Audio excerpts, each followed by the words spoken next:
In the 1970s, music was a revolution. Radios blasted rock, soul, funk, and disco day and night.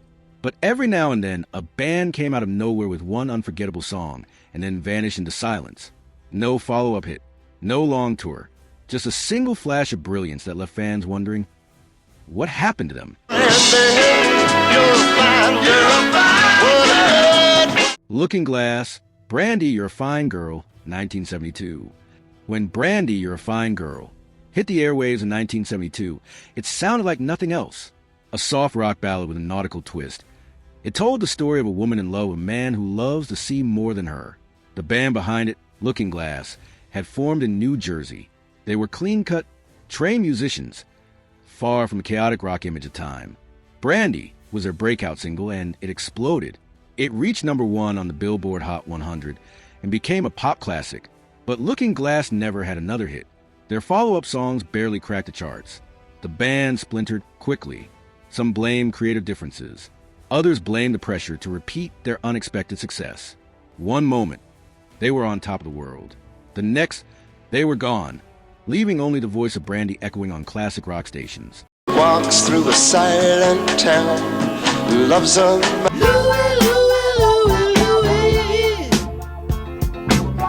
The Stories, Brother Louie, 1973. Brother Louie wasn't just a catchy tune. It was bold social commentary. The song told a story about an interracial relationship, a topic rarely tackled in 1973 pop music.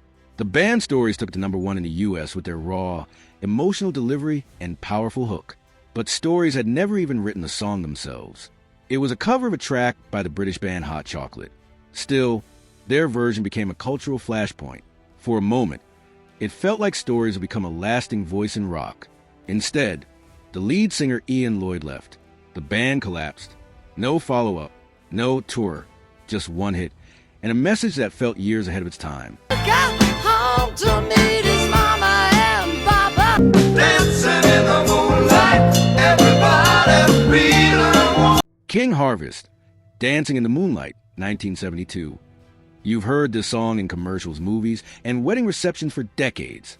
Dancing in the Moonlight is a warm, happy anthem of peace and good vibes. King Harvest released it in 1972, and it peaked at #13.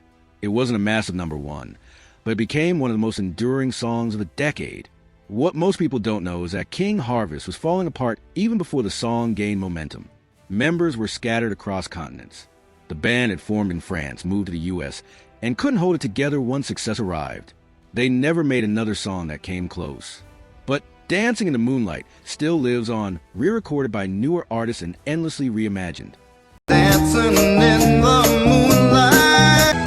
Precious and few are the moments we took in. Climax, Precious and Few, 1972. Precious and Few is one of the most romantic songs of the 70s. A slow, dreamy ballad that still plays at weddings across America. Climax, the band behind it, had been performing in small clubs for years. Then came the hit. It reached #3 on the Billboard charts. The song's writer, Walter D. Nims, had penned something magical, but Climax struggled to follow it up. Their record label mishandled their next releases. Internal issues brewed, and they never got another hit. Even worse, the band never released a full album during their short moment of fame.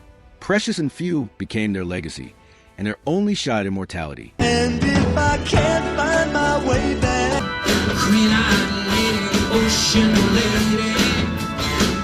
Sugarloaf, Greeneyed Lady, 1970. Greeneyed Lady was hypnotic, jazzy, and wildly different from everything else on the radio in 1970. Sugarloaf was a Denver-based band that blended jazz, rock, and psychedelia into something uniquely theirs. The song soared to #3 on the Billboard Hot 100. Sugarloaf looked like they'd be the next great experimental rock band, but their label pushed them to go more commercial. They released one more semi-successful song, Don't Call Us, We'll Call You, and then faded out like their biggest hit. They were mysterious and short-lived. Greeneyed Lady remains a haunting reminder of what might have been. The real turning point for each of these bands wasn't a moment of tragedy. It was a single burst of fame that came too fast. One hit, that's all it takes to make history. But for many artists, that kind of sudden spotlight is both a dream and a curse. Labels lose interest. Bandmates fight. Follow-up songs fall flat. And just like that, the magic fades. For these 5 bands, their one hit became a blessing and a burden. Fans expected more, but more never came.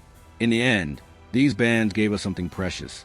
Not a long career, not a catalog of albums, but a perfect moment. One chorus that hit just right.